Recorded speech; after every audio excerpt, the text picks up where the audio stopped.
This is the Ford F-150. It's been America's best-selling ute for more than 4 decades, and it's sold here in Australia in 3 grades. In this video, we'll walk through what you get, and then put the numbers next to its 2 big rivals, the Chevy Silverado 1500 and the Ram 1500, so you can see exactly how it stacks up.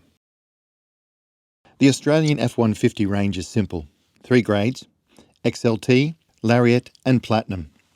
And Platinum like the one you're looking at. 2 body styles, short and long wheelbase, both crew cabs and 1 engine across the whole range, which we'll get to. The XLT runs a part-time 4-wheel drive, while the Lariat and the Platinum step up to full-time 4-wheel drive with an auto mode. Now prices. I'll say this casually because it's worth understanding.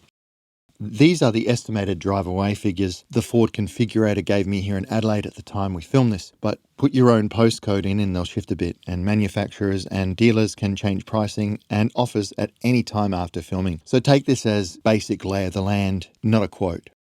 On that basis, the XLT comes up at around $124,500 drive-away, the Lariat around $154,400, and this Platinum around $175,000.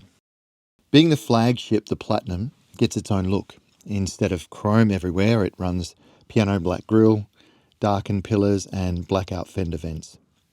Open a door and the side steps deploy on their own and then tuck back up when you're moving.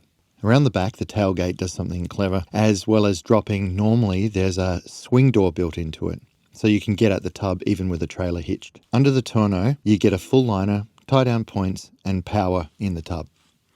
And this colour is the Antimatter Blue, which on the Platinum is a no-cost option, as are all the 6 colours. On the XLT and the Lariat, premium paint is $750. Inside every Australian F-150 runs twin 12-inch screens, a digital cluster ahead of you and a centre touchscreen with wireless Apple CarPlay and Android Auto.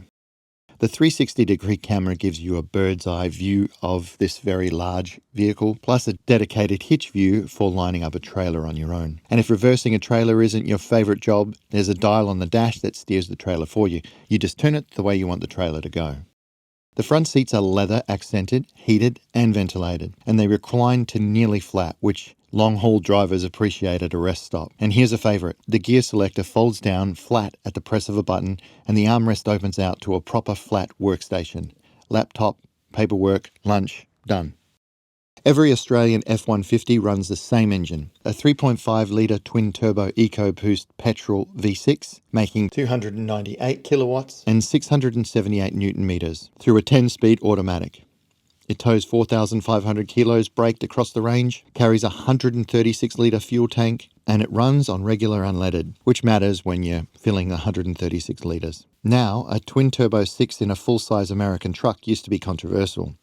Ford went this way years ago while the others stayed with V8s. Keep that number in mind, 678 newton metres, because that matters in a minute. So how does it compare?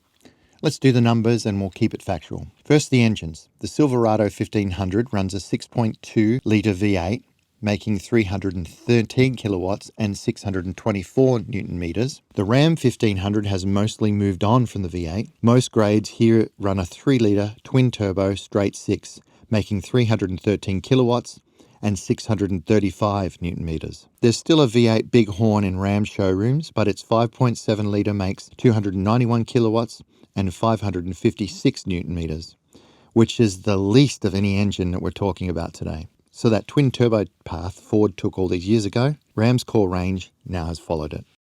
On the torque figure, which is the one of the numbers that matters most when you're towing and overtaking, the Ford 678 newton metre beats the Silverado's V8, beats the standard Ram 6, and comfortably beats the Ram's V8. The only current 1500 engine with more is the Ram's limited high output 6 with 700 newton metres, and that's a 159,950 truck before on-road costs.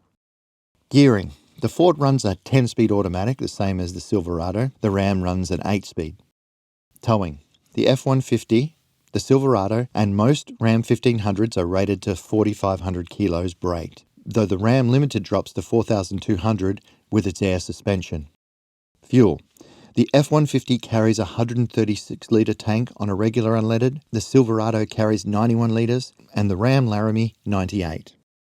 And price, same caveat as before. This is where what I could find in Adelaide at the time of filming, and it can change. The F-150 XLT comes up at around 124,500 drive away on the configurator. The Silverado starts at 135,990 before on-road costs, with one engine and effectively one core spec. So it lands meaningfully higher once on the road. The Ram is now the cheapest way to get into the segment, around 110,000 before on roads for the new Express Black Edition, but that's a cloth seat entry truck with a smaller screen and part-time four-wheel drive. So on the numbers, the Ford gives you more torque than the Silverado, the standard Ram 6 and the Ram V8, matches them on maximum 4.5-ton towing, and carries the biggest tank of the group on regular unleaded. Its entry price sits below the Silverado, while the Ram Express comes in cheaper, again at the base end. Those are the numbers. If an F-150 has crossed your mind, what matters is which combination of power, towing, equipment, and price actually makes sense for you. So that's the F-150, America's favourite truck. 3 grades here in Australia, one very effective engine, and numbers that hold up directly against the Silverado and the Ram. This video was sponsored by Stillwell Ford on Unley Road, which also supplied the vehicle you've been looking at. If you want to take a closer look at the F-150 for yourself, you'll find them on Unley Road, and there's the link in the description. Thanks for watching.